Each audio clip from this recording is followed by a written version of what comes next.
خود حضرت خدیجہ بھی بڑی تاجرہ تھی اور زبردست کامیاب ترین تاجرہ تھی. اور تاجرہ تھی کا مطلب یہ نہیں تھا کہ وہ خود جو ہے تو مال لے کر کہیں جایا کرتی ہو یا آیا کرتی ہو، بلکہ آپ جو بندے اچھے قابل اور تجارت کر سکتے تھے ایسے بندوں کو ہائر کیا کرتی تھی اور ان کے ذریعے سے اپنا مال ایکسپورٹ کروایا کرتی تھی اور دوسرے ملکوں سے مال امپورٹ کروایا کرتی تھی حضرت خدیجہ رضی اللہ عنہ. تجارت کے جو قافلے اس وقت نکلتے تھے، کتابوں میں لکھا ہے کہ سب سے بڑا تجارتی قافلہ اگر کسی کا ہوتا تو حضرت خدیجہ کا ہوتا. اتنی بڑی جو ہے تو تجارت ان کی تھی. اللہ کے رسول صلی اللہ علیہ وسلم کا جب عہد شباب تھا اور آپ نے جب عملی میدان میں قدم رکھا تھا تو آپ بھی تجارت کر رہے تھے. ابو طالب کے ساتھ بھی آپ ایک دو سفر میں گئے تھے اور آپ کی تجارت میں کامیابی کے چرچے ہونے لگے تھے.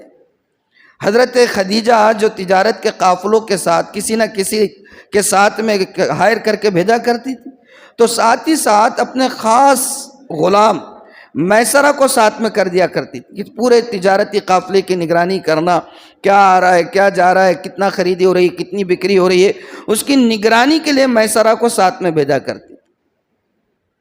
میسرہ کے کان پہ اللہ کے رسول کے سارے کامیابی کے جب تذکرے آئے تو انہوں نے حضرت خدیجہ سے ایک مرتبہ تذکرہ کیا کہ اس مرتبہ کے سفر میں کیوں نہ محمد کو آزمایا جائے، میں نے سنا ہے کہ بہت زبردست یعنی کہ کام کرتے ہیں.